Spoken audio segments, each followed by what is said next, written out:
I think people felt I didn't look the part of a cook or a chef. So I realized, I want to do this. Whatever the hell this is the reaction I want. When did you notice the momentum with the Food Network? The thing is that for a woman, it's always different than a man, right? Like women, it's all falls on us. That awakening is starting to happen. And people are just kind of sick and tired of being sick and tired. Look, women can't get pregnant. Congratulations to you. But a lot of women cannot. People learn to live with some of these symptoms that just become normal. It's crazy that people didn't take that seriously. Yes, and I get that all the time. And when babies start to get sick, that's when people wake up. The restaurant business by far is the hardest. And it has only gotten harder. I guess then, why do it?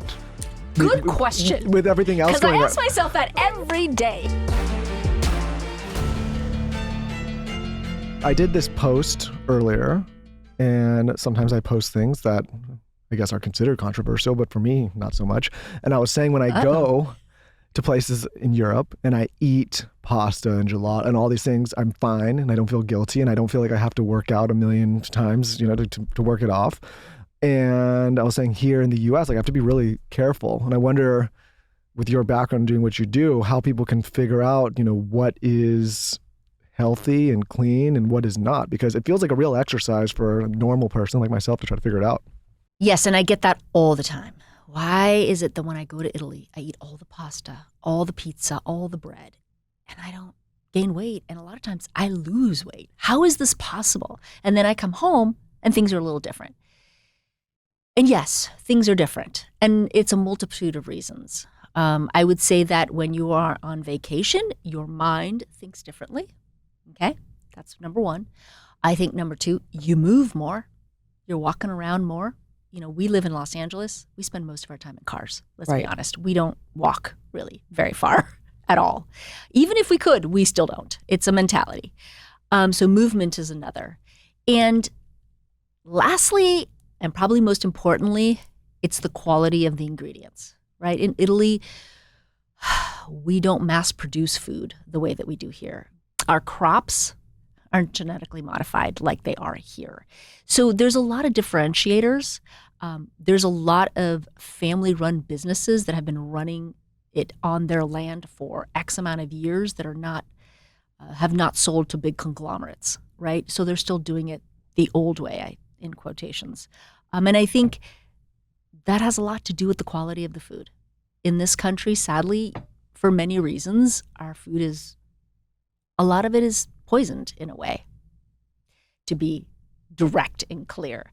I think that we're working on it.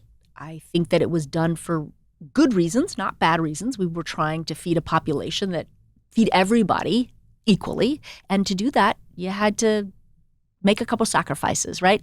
And kick the can down the road a bit and say, we'll deal with this problem 40 years from now. We're there. And we have to deal with the problem because, people are getting sick. And look, women can't get pregnant. Congratulations to you. But a lot of women cannot. There are multiple reasons why this is happening. This isn't just like all of a sudden what's happening. This has been, creeping up on us. And now we have finally exploded. And I think people are interested in understanding how to buy products. Yeah, what to look for, right? I think they're very interested, but I also think, sometimes I'll talk to my parents, it's older generation, and they're skeptical. Like they don't believe that this is, in many cases, maybe they do now, but in many cases, they don't believe that maybe some of our cleaning supplies or our food supply should be looked at and we should pay more attention to the ingredients and where it comes from and all that. And I think it's because people learn to live with some of these symptoms that just become normal, right? Like I always say, like it's strange to run around with this much inflammation as a young person. A lot of young people complain about inflammation. That's strange, right? Yes, people don't like to change. Number one, right? Oof. And secondly, I have a lot of the older generation that says, "I'm fine. Look at me, and I've been doing this, or I've been eating McDonald's, or whatever." Yes, but if you think about how you grew up, you probably grew up a lot cleaner than your kids are growing up and your grandkids are growing up. Mm-hmm. And I think what people don't realize is that it's generational. So the toxicity level, the bucket, as I call it, overflows generation after generation. We are, right now, your baby is absorbing whatever you grew up on and whatever your mom grew up on. And I think we don't realize that is how interconnected we actually are to our ancestors. So when you go shopping yourself for the past 10 years, what are you looking for? What are your requirements?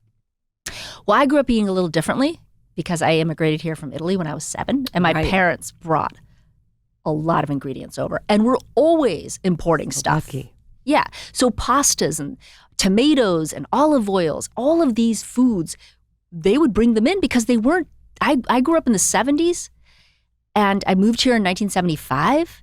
You couldn't find olive oil. You couldn't find Parmigiano Reggiano. You couldn't even find decent pasta, nothing. And we were used to eating a certain way. So my family would bring it in.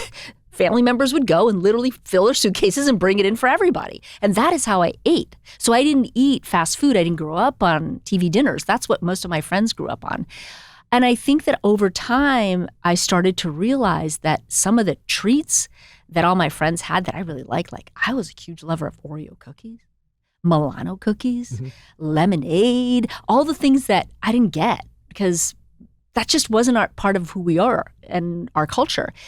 And I started to realize over time that I did not feel good as I grew older. And I started to realize that a lot of the packaged products as I was a cook and started to educate myself in ingredients were filled with preservatives and fillers and gums and all sorts of things. Sugars, remember the you guys are younger than me, but when I was a kid, teenager, Snackwells was the dessert, right? Because it had no sugar. What was Snackwells again? The green box? Yeah. It was a non-sugar dessert, right? Because we were on this no sugar craze in that generation. And so what they replaced it with was all sorts of ingredients that were, synthetics, basically. We were eating plastic is basically what we were doing, flavored. Great. And that's what was happening. And so generation after generation, as you continue to eat those kind of foods, people get sick and babies get sick. And when babies start to get sick, that's when people wake up because that can't be happening. Yeah, I think there's a real moment going on right now where that awakening is starting to happen and people are just kind of sick and tired of being sick and tired. When in your life did you figure out that you wanted to pursue a career in food? Well, I grew up in a family of movie producers. My family was big in the movie business. But my grandfather, who was a big movie producer, grew up in Naples selling his mom and dad's pasta from door to door until World War II. And he was one of 7 kids. And so during World War II, Naples was bombed. He was a young, maybe he was 17. He went into the war as they all did, but his parents lost their pasta factory outside of Naples. So at that point, he moved to Rome and became, he wanted to be an actor, but he was too petite, as I am, as you can see, a little guy. Little guys don't make it as actors, especially in those days. So he became a movie producer. And he became a very successful one. Any films we would know? Oh, yeah. I mean, my grandfather made over 600 movies. So La Strada, it's an Italian movie with Fellini. Conan the Barbarian. He started Arnold Schwarzenegger's career. King Kong with Jessica Lange. Like, huge, huge movies. Yes, who just died, sadly. Yes. Okay, there you go. I did not know There this, you go, Taylor. guys. So Taylor's a big movie buff back there. There you go. So anybody who's a big movie buff knows my grandfather. He started in Italy, then he moved to the States. Okay. I was 7 at that time. And in Italy, when the patriarch of the family moves, you all move, right? You're like little ducklings. You all kind of follow. So my parents followed and all us kids followed. And I was 7 when we moved here. And my grandfather's goal was, although he was making all these movies, he wanted to start these, like an Eataly is really what it was. It was called DDL Food Show. It was in the 80s. He did one in New York in Trump Tower and one in Los Angeles and Beverly Hills, right? It's crazy. I know. Looked much like Eataly with little restaurants mixed into the grocery. And he had all his buddies he grew up with, the pizzaiolos, the pasta makers, everybody, the butchers. He brought them all over to run these 2 stores. And at the time, I was 12. So in Beverly Hills, I would go after school and I would just run around there and just be amazed at what I saw. And the look on people's faces when they walked in, because you have to remember in the 80s, it was the heyday, right? There was a lot of money in this country. But people didn't know this kind of food. They just didn't, unless you traveled a lot, which most people didn't. It just wasn't part of the culture to travel outside the US. And so people were just amazed with the aromas coming out of that place and what they could buy and the sounds of people talking. So I realized, oh, I want to do this. Whatever the hell this is the reaction I want. And so as I grew up, I ended up going to college, and I was the first in my family to go to college. And then I realized I want to study food. I would like to be some kind of French pastry chef. I love sugar. I love desserts. Sadly for myself, that is my biggest vice. And so I went to culinary school in Paris. And not just any culinary school, being modest, but go on. Yes. Well, because in my book, Italian food wasn't that special because I'd grown up on it. So I felt like it was very pedestrian in a way. But I wanted to be a famous pastry chef because I love desserts. Is French culinary school, is that what everyone aspires to, or at least at the time, is that where you, yeah. Yeah. It's like the major leagues. It is the major leagues. Okay. Having said that, the difference between American culinary schools, which are very popular now, and French culinary schools is at the time they didn't teach you business at the French culinary schools. They just taught you technique. And I did both savory and pastry, but the pastries was like these giant sugar sculptures, like really amazing things that you're never going to use in your real life unless you work for, Alain Ducasse in Paris. So where in the US, they do teach you business. So you could run a restaurant. I didn't get that part. So anyhow, I did that for a few years. And then I moved back home to Los Angeles. And I worked for Wolfgang Puck. I worked for different chefs. And that is how the love of wanting to cook happened. But in my family, cooking was what grounded us. My grandfather left a lot to make movies. So when he was home, we would all be together and cook. And he loved to cook. And when I was little, my first memory of cooking basically is making pizza dough. And then we had an outdoor pizza oven. And my grandfather would give us a bunch of toppings. And us little kids would sit on the counter. And we'd all make our own pizzas, and we'd eat it as we made it. And I think for me, that tactile experience just, I don't know, it just transcended for me. And also I think coming from a very large Italian family, women, we don't get a lot of attention other than having babies. And I felt very empowered in that space because I happened to be good at it. So I got a lot of attention for doing it in my family. So how did you start to mix the business in with it? The business kind of just came. I was private chefing and working for Wolfgang Puck at Spago. And on the side, I started doing a little bit of food styling just because I'd been to Paris. So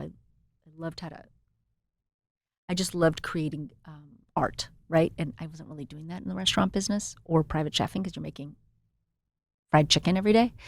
So basically, I ended up working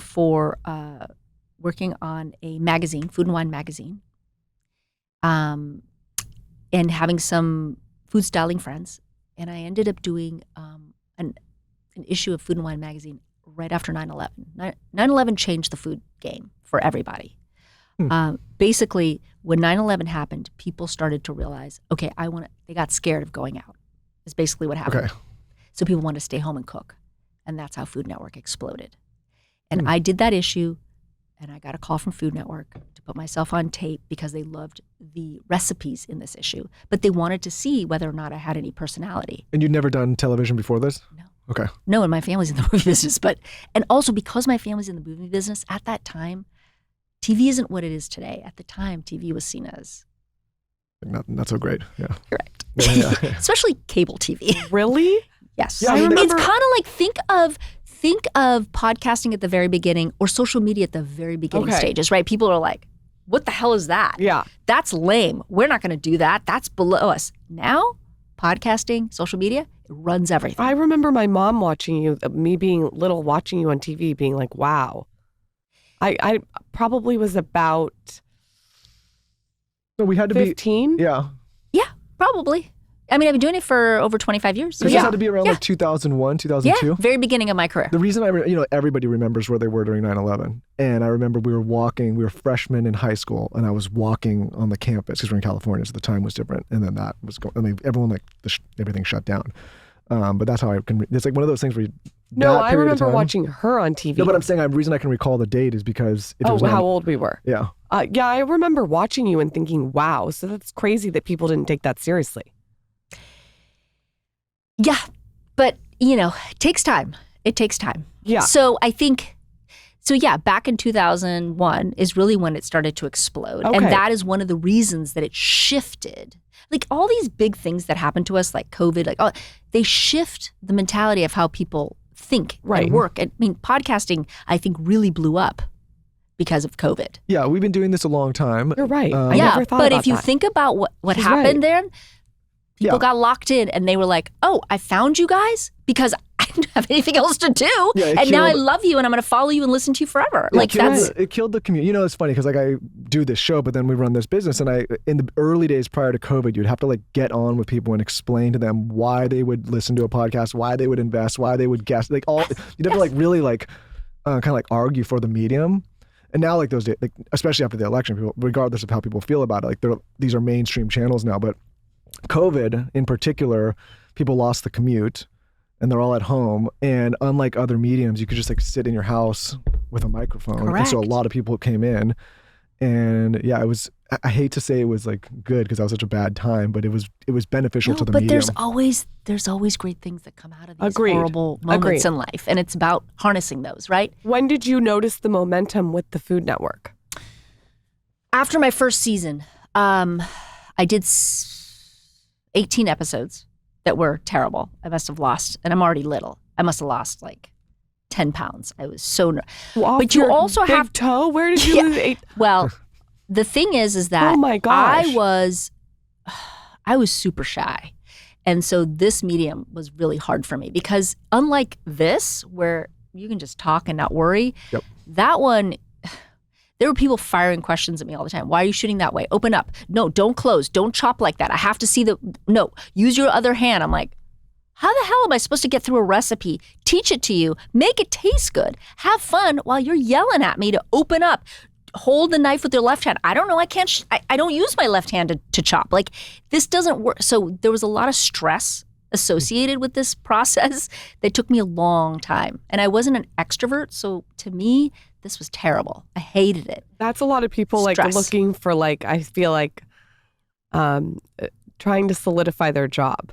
Meaning Yes, but I didn't know that at the time because I was young and they need to have value, and so they add value by giving you something to do. It's funny because we do this and it feels like sometimes you forget that there's going to be people that later tune in and listen or watch. But we did a commercial one time. I was like, this is the hardest thing I've ever done in my life. It was a 2-minute thing. By the way, he slept in the commercial. That really was my role. That was the role. He was sleeping. They put all these blankets. It was hot as hell. I was like, I did all the acting. He was They're like, listen, man, you're not sleeping. Your eyes are He goes, shut too tight. this is so hard. I'm like, you slept. Out of control. No, because these people, they get another blanket, and it was 18 blankets for, it's just ridiculous. So how did you start to get into it if you had all these people trying to micromanage you? So what happened is season 2, they said, we'll pick you up for season 2, but you need to loosen up. So figure out how you're going to do that. My brother was an editor and a cameraman at the time. And so he followed me around, much like reality shows today. Like a vlog? Basically, yeah. It didn't exist at the time, but we would go places and he'd follow me with his camera and he'd be like, you have to talk to me. You have to look at me. You have to engage it with me. Look at me. So he basically prepped me. And we spent a whole summer, 3 months, following me everywhere.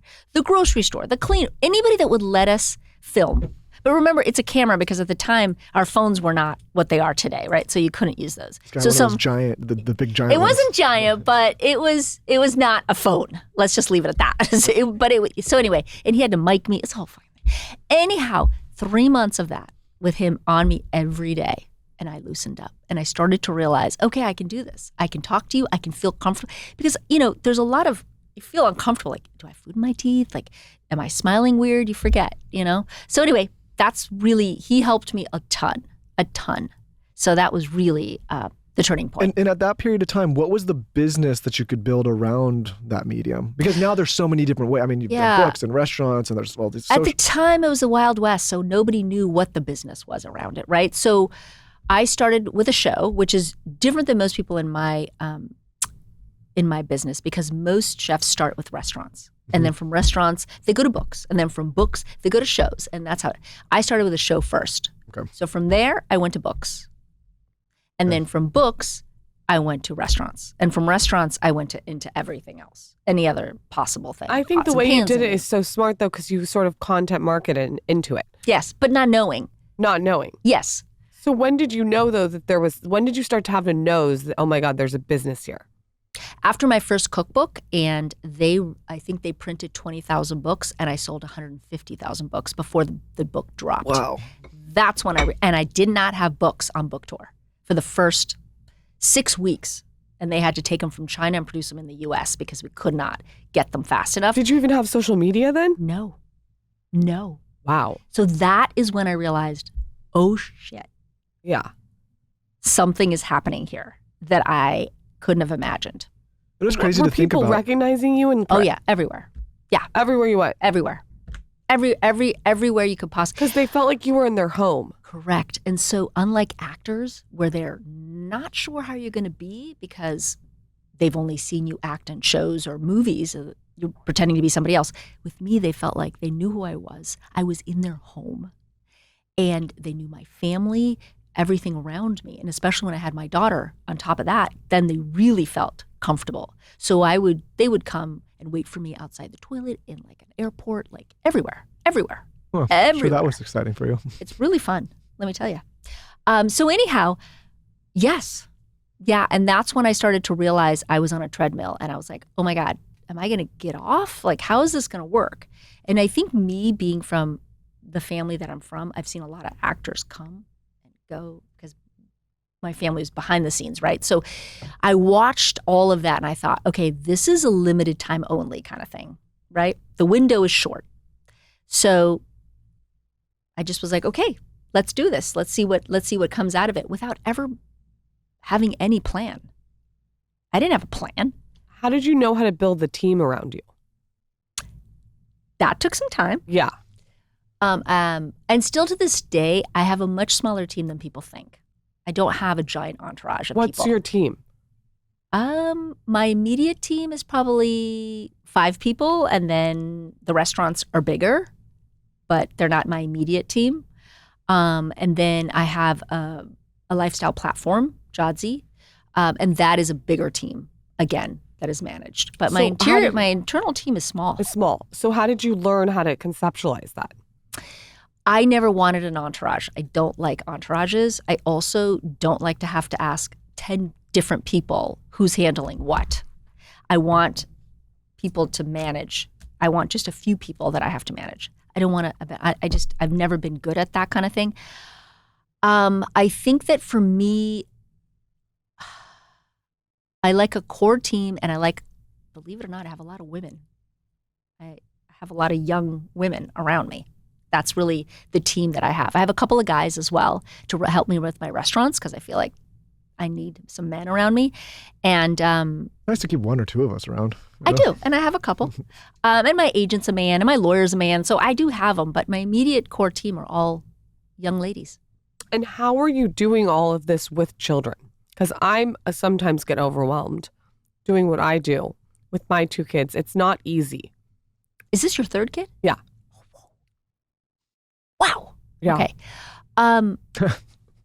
I keep telling him 3's a lot, right? Yeah, it's a lot. See? I never said it. Don't start. I haven't. No, I I'm never like, said it's a it lot wasn't. to have 3. It's a lot to have 3. Okay. You were an active But the thing participant. but the thing is that for a woman, it's always different than a man, right? Like women, it's all falls on us. Like regardless of whether you work or you don't, you're still in charge of the kids, and you're still always going to have that responsibility where guys just don't, sadly. But You do help But a you lot. guys might be different. But He that's does what help a lot. happens. He does. Yeah. I'm not going to say he doesn't help. I'm going to use this moment to be like a no comment moment.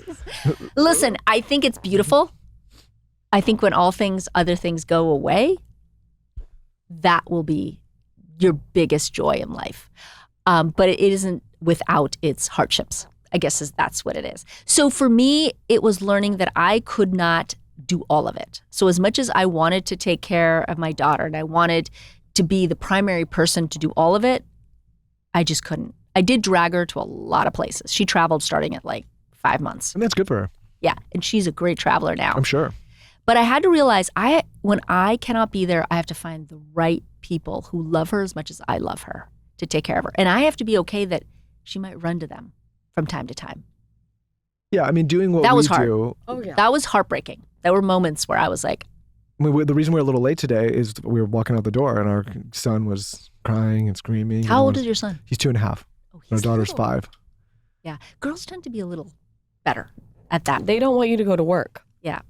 So you just had to kind of learn that this is what it is and it's a moment and go with it. Yeah. And then you would bring her whenever you could. That's just the way I did. She didn't want me to go to work either. She hated it when I would leave. Hated it. And I would pay for it when I came home. Yeah, they make She'd be you pay. really, they make you pay. What is it called? What does our friends say? They say a little measured adversity, like a little. Yeah, it's a little measured adversity is good for them. Yeah. Well, I think it's good for them to be able to love many different people in their Yes. lives. I think that's a gift. It is not, it shouldn't just be you and the kid all the time. I think it really helps them grow up and socialize if they can love a lot of people. Plus you learn, like in life, it takes a lot of different people to feed you. One person isn't going to feed everything that you need, right? So it's good for them to learn that at a young age. Even if it's a little hard, the younger they are, the better. I mean, I grew up with a mother who worked all the time, still does. And I remember her leaving when I was a kid, but I'm grateful for it now because it kind of set an example for work ethic. And also like in my marriage now, I'm used to a woman that works and has her own thing. And it's like, so I look back and maybe at the time it was challenging, but I'm grateful for it now. Yeah. Because and you get to see I it. think that's what happens, right? We grow up and we start to realize, oh, okay, that makes sense. I get it now in a way you can't when you're young. So as you continued to grow your career, what were challenges that came with it? There are a lot of challenges. I'm in a business that is a male-dominated business, and I came about it in a different way than a lot of people that had done it before me. Even though there weren't many people that had done it before me, it still was a little unique, and I think that comes with, some criticisms along the way. I think people felt I didn't look the part of a cook or a chef, that I was too little, I was too thin, I may be too pretty. So I had to battle a lot of those stereotypes. You were like on that network, like Yes, you yes. stood out. Correct. Yes. You did. You were I just get it. young, beautiful, vivacious, Yeah. like Who warm. were the other people that It's different. Wasn't it like Emerald? Who was the competitor? Emerald? Emerald. Uh-huh. Emerald. Emerald. It was Mara Batali who was doing the Italian, right? So they really were looking for someone who could do Italian, but not the same way he was doing it, which was very chefy. And do you guys know who Mara Batali is? Okay, good.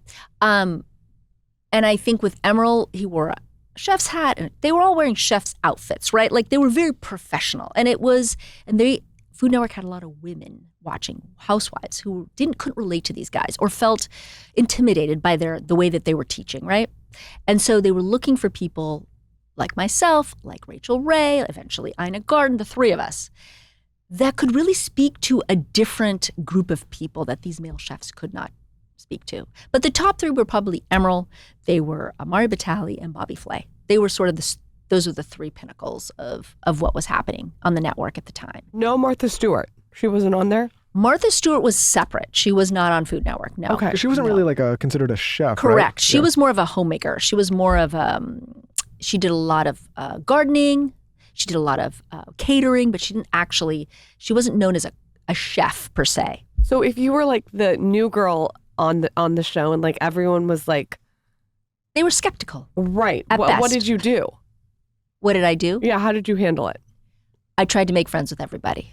That's a good strategy. Yes. And I think what I also hopefully made them feel is that I was just beginning, and I was a beginner at all this, and they were sort of the pinnacles. And so almost like I'm your sous chef in that kind of term. I am not here to take your job. I'm not here to go beyond you. I am here to learn. You're not a sous chef right now. No, but at the time, I felt like that would disarm the situation. Right. I was looking to diffuse and disarm. I was not looking to go up against them and be in their faces and be like, I'm better than you. I actually didn't think I was better than them anyway. So at the time, I was like, I'm just lucky to be here. I know I don't fit the mold. I felt very insecure about that. And so I think I was battling my own insecurities. And so the best way for me to diffuse the situation is to make them feel above me. And did it work? It did. So are you friends with all of them now? Yeah. To this day? Yeah. So when I opened Vegas, which was my very first restaurant, I'd never had a restaurant before. And it was a giant restaurant for a girl who's never had one. Okay. I leaned on Bobby Flay to help me because he had a deal already at Caesar's Palace. And he helped me navigate all of the pitfalls. He's smart, huh? Yeah. So it helped. It helped to sort of have these people on your side and they didn't feel intimidated by me. That was my whole goal because I had to do that for my audience because I was getting fan mail all the time about how, oh, you put an actor on or you put some kind of young model on to pretend like she can cook. This girl can't cook. Look at her. She can't look like that and know what she's doing. It's not possible. So I think anytime that happens, you have to find a way to disarm them. So what do? You either go up against them or you try to like, hey, this is just my version of things. Try it. You like it, great. You don't, that's okay too. And it's a we conversation rather than an I conversation. Of all the things you've done, really smart, you know, going on TV, writing books, chefing, opening restaurants, what has been the most challenging? The restaurant business. The restaurant. I knew you were going to say that. My dad was a restaurant owner for 25 years, my whole childhood. It's rough. It's terribly difficult. It's just a lot of ups and downs. And they're highs and lows and highs. And they're high highs and low lows. Yeah. And it's so much of managing people. And like when you're not there, you don't know what's going on. And there's alcohol and employees are drinking the alcohol. It's a lot. It's a lot. And it's managing people. You know, the world of food and cooking used to be mostly, hey, a lot of people who didn't go to college, people who couldn't find their way in life, right? This was sort of, it's like artists, right? A lot of them were not mainstream. And so you're dealing with a lot of people who, you know, battle a lot of demons. And managing people that battle a lot of demons is really, really hard. I'm sure your dad could vouch for that. Oh, yeah. Yeah. So the restaurant business by far is the hardest. And it has only gotten harder. And so I guess then, why do it? Good question. With everything else because I ask myself that every day. No, because I think about these things and I imagine that obviously it's a great source of pleasure when it's working and maybe that's the reason. But it seems like with the other things you're doing, you would maybe do better as well as like maybe have an easier time. So I don't know. Totally. So I was just wondering. By the way, that's exactly right. Like my friends will go, like some friends, they'll go and they'll build a big company and it's so hard, and then they'll sell the company and they're like, now I'm going to take all this and open a restaurant. I'm like, oh, that seems why? Yeah, that seems why rough. would you do that? Yeah. I think for me, it was because it was an extension of my brand, Yep. right? So when they watched the shows and when they went and they bought the books, they didn't actually go to a place to feel and touch, right? Do you know what I mean? Yeah. So I think for me, opening Vegas was a way to have an extension of my brand where people could touch and feel. And because I realized that on a lot of my book tours, people wanted to just get a hug or just touch me and be like, are you actually real? And do you really look like you look on TV? Like that's what everybody wanted. They came up and they were like looking at me. Oh. I can confirm you do. You do. You're littler than you look on TV, and you're this. And I don't know how you eat all this pasta and you look like this. But that's what everybody wanted to see. So I thought, I'm going to open something where people can come and they can feel me even if I'm not there. Right. So that was, and and I think I realized I'm in the experience game. Yep. Yes, I'm a teacher, and yes, I'm a cook, and I'm all these things, but I'm truly just in the experience game. So and that's what people want. That's why I do it. But will you keep doing it? So I opened one in Scottsdale. So yes, I'm going to keep doing it. It's just, if you ask me the toughest part of my job, that's it. You know what? I think you should open it in Austin.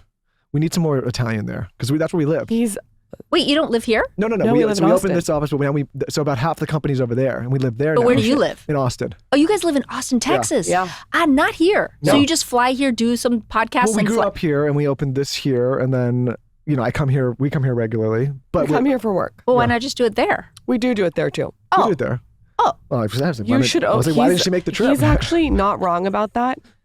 There's But not. you guys have some good food in Austin. No, we have great food, but I try to think there's like a few good Italian places, but I keep hearing Dallas. Everybody's always I like, go disagree. to Dallas, No. go to Dallas, go to Dallas. That's always like Dallas where people Austin, aren't gonna you like would me stand saying out this. like a. you don't like the Dallas people. Is that what's happening no, here? I like the Dallas people, but I felt like I was already here and kind of like ran around here, and Dallas felt like, like another city. We wanted something a little different, but Austin. People love Austin. I've been to Austin many times. I have some friends that live there. They love it But there. Their There's like restaurant would Sammy's. stand Where out else there. is there Italian? Really. Oh yeah, because there's not an Italian restaurant I can think of and be like, that's the Italian restaurant. Huh. It would. That's That's interesting. actually a really good. You should look at Austin. Okay. Yeah. Yeah, there's Okay. a lot of stuff opening over there now. I think we weren't the earliest, but we moved in 2020, and I feel like now there's a lot more people there, and the infrastructure is getting more and more built out. Some people are excited about that, some people not. I'm excited, but there's a ton of like kind of restaurants that you'd expect in Texas, but not a ton of Italian. Like I'm trying to think, where's Sammy's and where else? Sammy's is the big one. Red Ash. Yeah. But Red Ash is like wood fire Italian, like steak. It's not a lot of Italian. Well, is there a market for it? I'll do some research. I think the restaurant. people do you would know how like long it, it takes me to I make a will like it. reservation? I will just be there. I will do it just for you then. Yeah. Just for the two of you. Yeah. When we have people come into town, I have to call a month and a half Yeah, I heard about ahead that. of time for reservations because you can't get a reservation in Austin. Huh. You cannot. And I'm not joking. Even a place that doesn't have good food. There were so many companies and people that moved there, and like I said, now the infrastructure is kind of catching up. But Well, Austin used to be a small town. It is no longer a small town. it's You getting cannot bigger. get a Denver's the reservation. same thing. Like, there's a lot of these towns, people complaining, like, hey, guys, come on. There's so many of us. There's not enough, It would crush businesses. Crush it. Okay. If you're like me, money can be something that is very stressful. Not understanding personal finance at one time in my life was something that kept me awake at nights. It kept me stressed. It kept me confused. This is why I love talking about YNAB so much on this podcast, because YNAB, spelled YNAB, is a life-changing app that helps you do what you want with the money you have. You'll create a flexible plan for your money through the simple practice of giving every dollar a job, keeping you focused on what you want out of life. For years, I was stressed about money. I had no financial literacy. I didn't know how to save. I didn't know how to invest. And I was constantly confused about why my bank account kept getting smaller and smaller. I'm sure this applies to so many people out there. So whether you want to cover your mortgage or fund your 401k without sacrificing dinners with friends or that long-awaited trip abroad, with YNAB, you'll stop wondering where your money goes and start deciding where it'll take you instead. 92% of users report feeling less money stress since using YNAB. And again, this is because you start to learn more about your money, how to invest it, how to save it. It's such a life-changing experience once you can stress less about money. The average YNAB user saves nearly $600 in their first month and $6,000 in their first year. Imagine what else you could be doing with an extra $6,000 in your pocket every single year. Life is short. Spend it well with YNAB. Of course, we have an incredible offer for our listeners and viewers. TSC Him and Her Show listeners can claim an exclusive 3-month free trial with no credit card required at www.ynab.com/skinny. Again, that's spelled ynab.com/skinny. Check it out. I have changed my hair. My hair used to be short, blonde, fried. It was shedding whenever I would take a shower or wash my hair, even when I would sleep. And I've done it by being very meticulous about how I take care of my hair. So now I do scalp massage and I do it with like a serum. I also do microneedling. I eat tons of organ meat. So I'll eat like an ancestral blend of like liver and heart, and all those aminos are so good for your hair. And then I got really serious about supplementation, and the supplement that I take is Nutriful. You guys have probably seen it on Instagram. Nutriful is the #1 dermatologist recommended hair growth supplement brand. It's actually trusted by over 1 million people. They're seeing thicker, stronger, faster growing hair with less shedding in just 3 to 6 months with Nutriful. I am one of those people. My hair has never been healthier in my entire life. And I think that what Nutriful does that they do so well is that they target the root causes of hair thinning. So they look at different stages, such as postpartum, menopause, also like lifestyles. Start your hair growth journey with Nutriful. For a limited time, Nutriful is offering our listeners $10 off your first month subscription and free shipping when you go to Nutriful.com and enter the promo code SkinnyHair. Find out why over 4,500 healthcare professionals and stylists recommend Nutriful for healthier hair. Nutriful.com, spelled Nutrafol.com, promo code SkinnyHair. That's Nutriful.com, promo code skinnyhair. We are in one of the best parts of the year, and that's because you can get out there on the mountain, you can ski, you can snowboard. One of the things that I love doing most every winter season. What I hate doing, though, is lugging all of the gear around, carrying my skis through airports in those giant bags, lugging them into the airports, wondering if I have everything. It's a total pain. This is why I love using the service shipskis.com. Even before I partnered with ShipSkis on this show, I was a ShipSkis customer and still proudly am. For those of you that don't know what ShipSkis are, let me tell you. ShipSkis enable you to skip airport stress and costly airline fees with complimentary insurance, real-time tracking, and dedicated support and on-time delivery for your ski bag, your gear, all of the stuff that you take to go and do what you enjoy most on the mountain.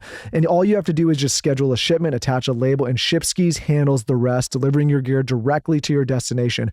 It's an incredible service. Every time we go skiing now, I ship the bag, I use ShipSkis, I show up, I get to the hotel, and boom, all my gear is there waiting for me. And ShipSkis delivers to over 180 countries for a hassle-free, gear-free journey. There is nothing worse than trying to carry those giant bags, lug them around, pay all the airport fees, and then wonder if everything's getting there safely and on time. Every time I know I'm going to the mountain, I use ShipSkis. I just go on their website, put in where I'm going. Right now, ShipSkis is offering our listeners 20% off your first shipment when you go to shipskis.com and use the code SKINNY. Again, go to shipskis.com and use the code SKINNY to get 20% off your first shipment and save yourself the hassle this ski season. That's shipskis.com. Make sure you use the code SKINNY so they know we sent you. I need to know how you look like this and eat all this Italian food. Are you like, do you work out a lot? Is this just genetics? What? Well, partly genetics. My mother's little. Okay. I'd say partly I also do a lot of yoga. I do a lot of, like, I try to get between like 10,000 steps a day. Wow. How do you do that with everything? You just walk while you talk on the phone?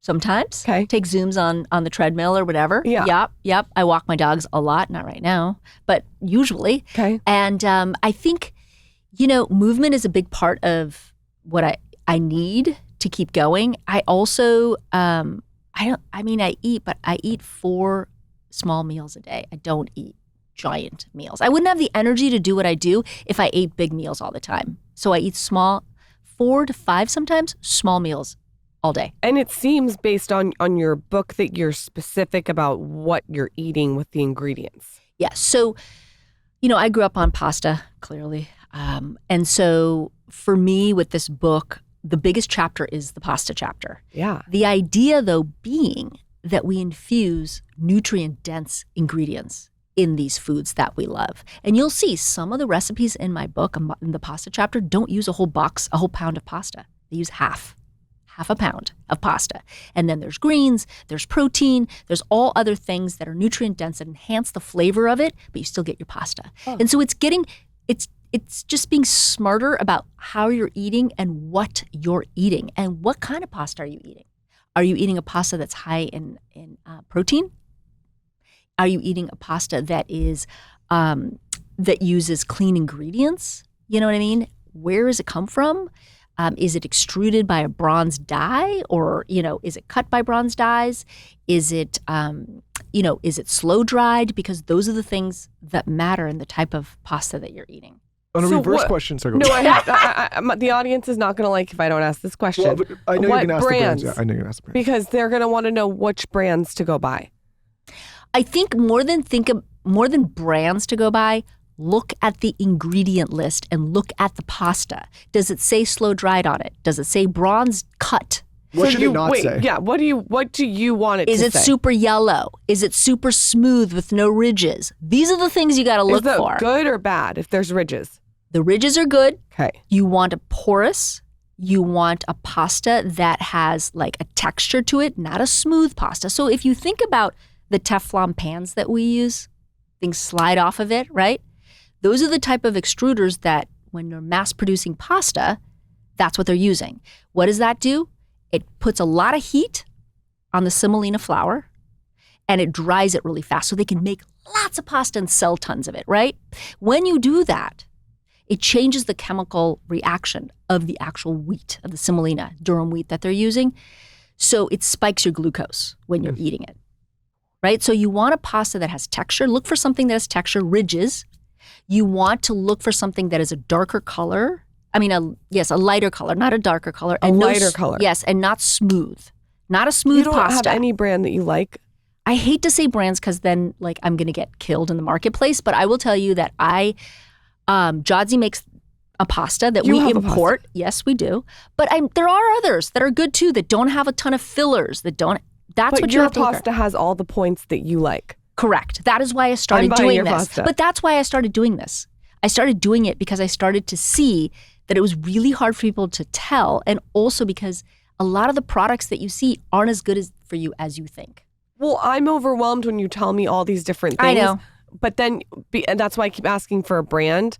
To know that you created it is helpful. But you don't want some I don't smooth, know. And look, super... made in Italy too. Look for that too. It needs to be made. So is your pasta made in Italy? Yes. So you get all the points that you were talking about. You don't have to Yes. worry about it. Yes. That takes it right. Yes. You solved the problem. But I don't want it to just be like, oh, go get Giadzy pasta because it is the best one. They sell it at, well, you guys don't have Erewhon in Texas, right? No, but I'll order it and post it. But there's other stores in Texas. I'll have to tell you which ones they are. Okay. But anyway, until we get into Whole Foods, then everybody will have it. You can buy it on Amazon. Oh, I'm going to buy it on Amazon. So you can buy it on Amazon. Okay. But once you have my pasta, you'll start to understand what you're looking for. Okay. Because there's a texture difference. It cooks longer as well, right? So you cook, how do you cook your pasta? Well, I cook it al dente because if you cook it What does that mean? You're talking You know what it means. No, I don't. with a tiny bit, al dente just means in true Italian is at the bite. So if you bite into it, there's just ever so slightly, it still has, it's toothsome, right? So you bite into it, has a little bit of pushback. It's on not it. like super soft. So how long are you boiling Remember, a it? pasta that cooks really fast within like 4 or 5 minutes, unless it's fresh pasta, that's different. But if it's dried pasta and it cooks super fast, No good. it's a I gotta get rid no-no. of my It's kids' a mac and no-no. cheese. Yeah, Oh. because it's loaded with emulsifiers and fillers and gums. I'm just going all to of use them. your pasta to give to them. So just so you know. Yeah, we have really fun shapes, which is also another reason I did it because I grew up on Cute. really fun shapes that I couldn't find. Okay. And when my daughter was growing up, I was like, there's no fun shapes. I have to bring them in from Italy. So I started this company just to do that. So I do olive oil, I do pasta, I do seasoning salts. And it hits all your things that you like. Correct. The olive oil. Like the olive oil has high polyphenols. It's all monocultural, one olive from northern Italy. Not olives brought from all over the world. No. One olive from one area, first pressing, all of that kind of stuff. You in seem a really dark hands-on. bottle. Like Yes. really hands-on Yes, with as it. I go to those places, some of them are family friends that we've had forever, and some of them are producers that I've found in my travels. And I want people to know that like these things are not your enemies. It's just being smart about the purchases that you make, right? Like there's a big conversation about seed oils these days, right? How do you feel about that? I mean, in restaurants, you use seed oils. You do. You can't fry with olive oil. You got to use something. So we do use them. I just think like, listen, these things aren't poison unless you use them every single day for every single meal. Then yes, it becomes a poison. It also depends on the heat that you use it for, all of that kind of stuff, right? So if you use seed oils every once in a while, you're fine. Like everything. It's a balance. If you want to go to McDonald's once in a while, go. It's fine.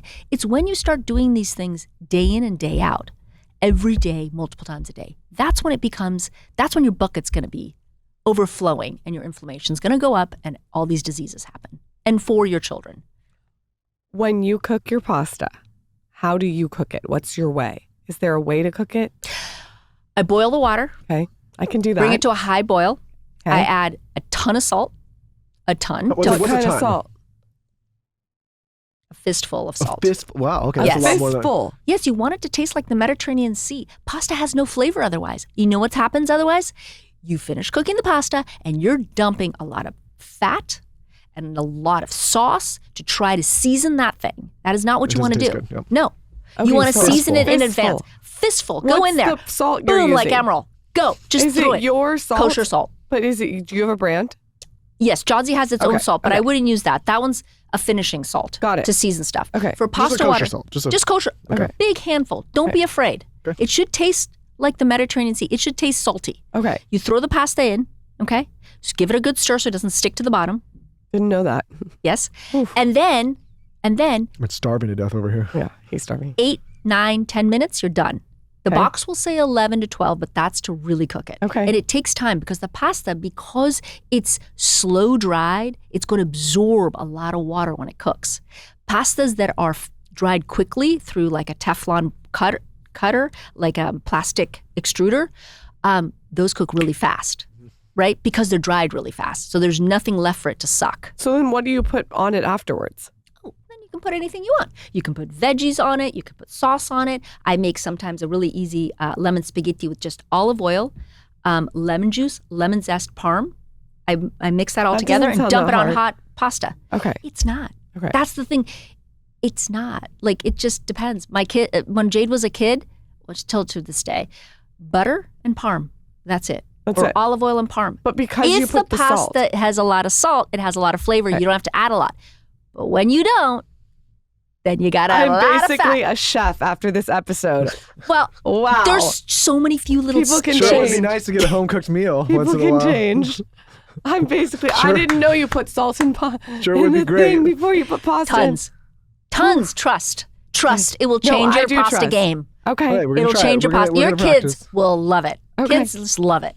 My kids have We're never. going to send you some pasta shapes for your kids. You'll love it. I will literally do exactly what you said. She's Okay. gonna go home now and be like, I'm a full chef. Like, this is what she does. All right. Why did you Hey, decide? it's not a bad thing. No, You win. I hope You so. win. Let's go. Let's do it. You're a winner. Oh, I can do it all. You can will really- win if that happens. I can do it all. That's true. You can. In your book, your new book, it's coming out, Super Italian. What inspired this? Why do a book? You've got so much going on. Well, this is book number 11, so it's a good question. So I feel like my books are basically a snapshot in time, right? Each book is a different time in my life. And at this point in my life, I am feeling like people really need to know how to create nutrient-dense meals with the foods that they love. And to me, condiments are everything. So the beginning of the book is all condiments that you can make in advance to just add to your food. So let's say you make a pasta, and I have a condiment for a garlicky breadcrumb topping. Okay, so I make that. It makes about 2 cups worth, right? So I sprinkle it on everything because it adds so much flavor. And what does it have? It has breadcrumbs, it has olive oil, lemon zest, anchovies. I love anchovy. Okay, so I take anchovy fillets and melt them in there. And I toast them all up in a pan, and garlic. And then I use it to toss it on everything. So pasta, if you season it right with a lot of salt, you just add olive oil or butter and these breadcrumbs on top, and you're done. You're making this really Crunchy, digestible. flavorful. Yeah, so these condiments are everything. So I make all of this stuff, and then I just use them in all the meals. And they create so much nutrient food to your regular food. And that is the whole trick of the book. And I think that is, if there's any takeaway with any of the recipes, it would be the condiments. And to have them ready to go in your pantry, and you can make unbelievably flavored meals, but not just great flavor, but actually good for you. Things that your kids like, things that will give you the vitamins that you need, the minerals that you need, the omegas that you need, that we don't get in our regular food, sadly. Lauren and I spend a lot of time talking to this audience about what supplements we should take, what vitamins, what minerals, all the things to make sure that we're performing as our higher selves. But we also need to think about the ones that we love most, our children. This is why I love talking about Hiya Health. Hiya is changing the game when it comes to children's vitamins. Typical children's vitamins are basically candy in disguise filled with 2 teaspoons of sugar, unhealthy chemicals, and other gummy additives growing kids should never eat. That's why Hiya created a superpowered chewable vitamin. While many children's vitamins are filled with 5 grams of sugar, which is known to contribute to a variety of health issues, Hiya is made with 0 sugar and 0 gummy additives. They were formulated with the help of pediatricians and nutritional experts, and Hiya is pressed with a blend of 12 organic fruits and veggies, then supercharged with 15 essential vitamins and minerals, including vitamin D, B12, C, zinc, folate, and many others to help support immune system, energy, brain function, mood, concentration, teeth, bones, and more. And are you tired of battling with your kids to eat their greens? Haya now has a kids daily greens plus superfoods, a chocolate flavored greens powder designed specifically for kids, packed with 55 plus whole food ingredients to support brain power, development, and digestion. Just scoop, shake, and sip with milk or any non-dairy beverage for a delicious and nutritious boost your kids will actually enjoy. We've worked out a special deal with Haya for their best-selling children's vitamin. Receive 50% off your first order. To claim this deal, you must go to hayahealth.com/skinny. This deal is not available on their regular website. Go to HIYAHEALTH.com/skinny and get your kids the full body nourishment they need to grow into healthy adults. One of my favorite people in the skincare and plastic surgery market is Dr. Diamond. Dr. Jason Diamond, you guys have heard of him. You've seen him all over every major celebrity's Instagrams. He's a Beverly Hills-based, double board certified facial plastic surgeon. And he's highly sought after for his natural aesthetic. He's really natural when it comes to plastic surgery. And he launched skincare. And let me tell you, this skincare is all the rage. Everyone is talking about it. He sent me it. It is absolutely amazing. If you want flawless skin and you want clinical results without the clinic, then you have to try the Instant Facial collection. It's from Dr. Diamond's Medicine Skincare. This is amazing if you want to upgrade your skin without going to a plastic surgeon.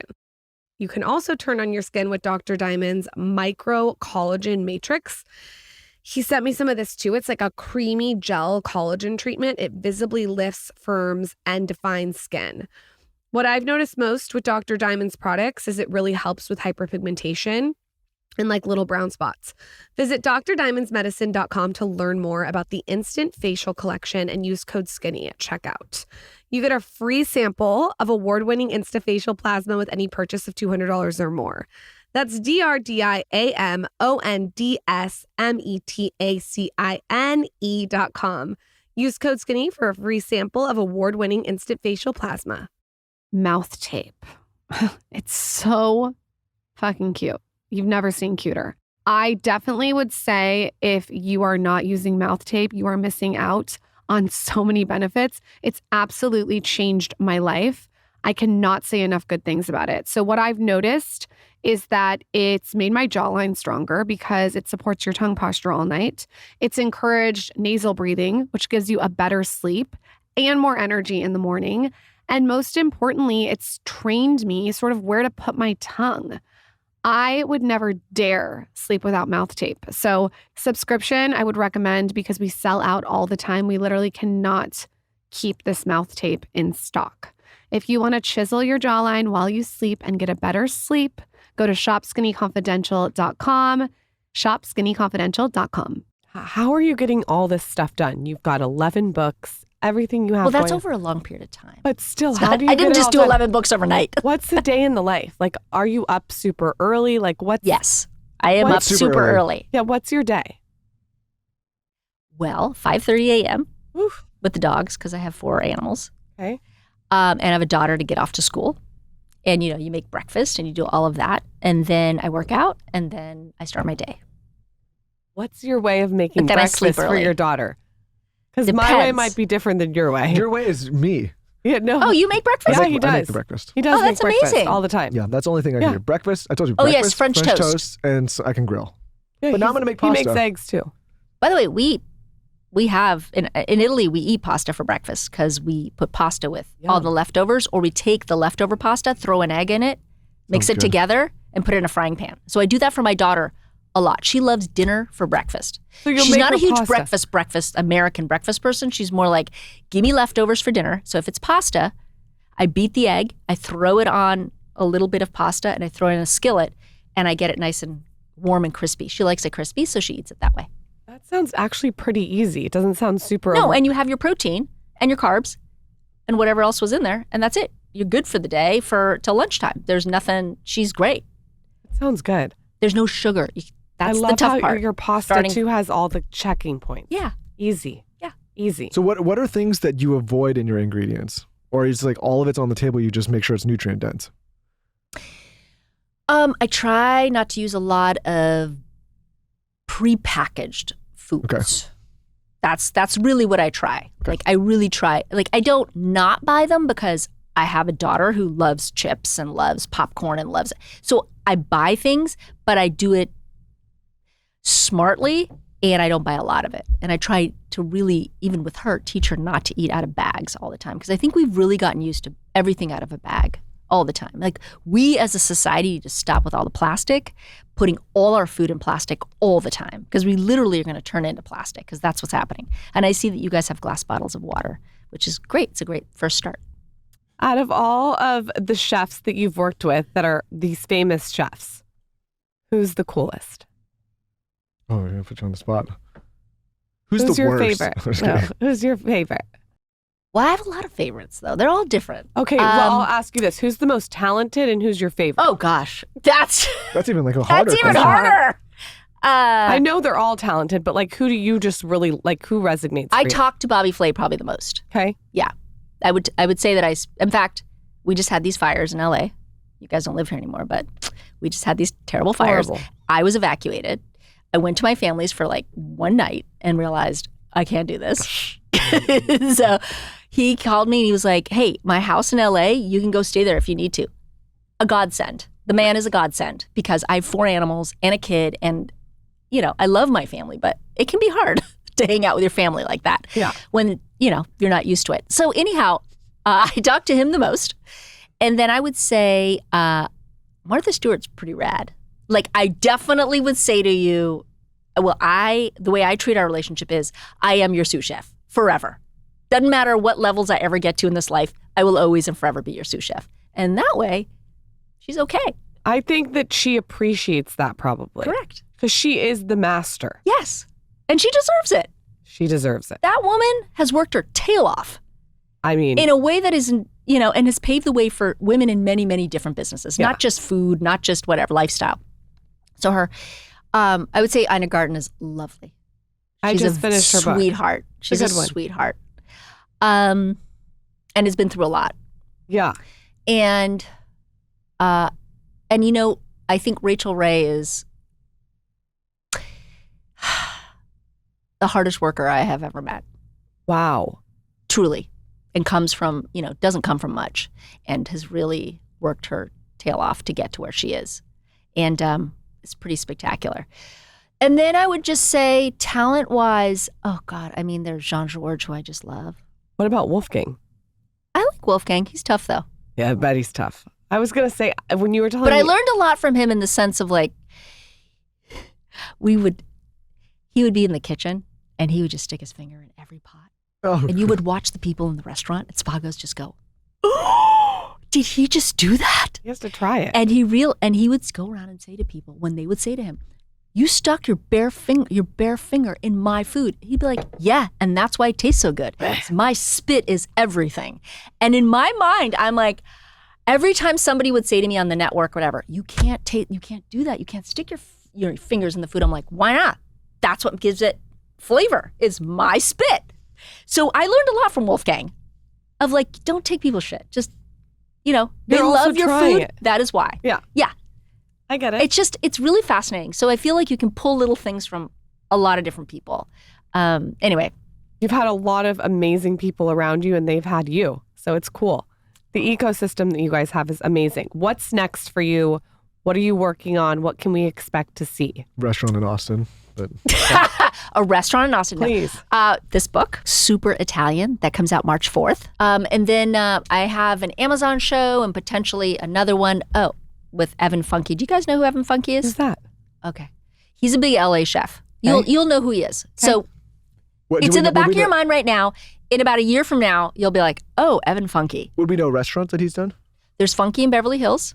There's Felix on Abbot Kinney. Oh, yeah, that's Yeah, yeah. the And there's pasta Mother restaurant. Wolf, which I don't think he's yeah. opened one in Texas yet, but I bet you it's close. My buddy Giancarlo used to work at Mother Wolf. Okay, yeah, and Mother Wolf. Felix is the pasta restaurant that Joe Rogan loves. Yeah, He- exactly. He talked all about that on Yeah, his we know who Instagram. he is. We know his spaces. So you're going to do a show with him. Yeah, he's pretty spectacular. Cool. Yeah, That's really cool. yeah, It he's sounds great. like you're I busy. love him. He's You're busy. fabulous. Where can everyone find you on Instagram? Pimp yourself out. I don't know. Ladies, what is my handle? I don't know. It's my name. It's your name. No spaces. Okay, see, like some people have underscore and whatever. I post on it, but I don't memorize what it is. What is it? Giada De Laurentiis? It's your name. Yeah. Oh, but is there an underscore or anything else? It's just the name. Okay, so it's Giada De Laurentiis. Okay. Come back on the show when you and Evan's show launches. Yes, that's a great idea. Yeah, together. Come together. Yeah, we'd love it. That would be so fun. We could do him and her. Yeah, maybe you could like travel out to Austin and not make me have to come all out. I might be a chef next time. Invite me out to Austin. You didn't invite me here I'm just to kidding. Austin. No, we're here. I'm happy to do this here. I'm happy. But maybe next time maybe you'll come out. I'm going to send you some pasta shapes for your kids, and then maybe we can do something in Austin. How about that? You'll come out Love and it. you'll explore and you'll be inspired. You'll be like, oh man, like we need to get something out here right away. Okay. Kind of around 6th in Colorado. That's where the Would office is. that work for you? Yeah, like right around that area. Thank you for coming on the show. Thank you. Mwah.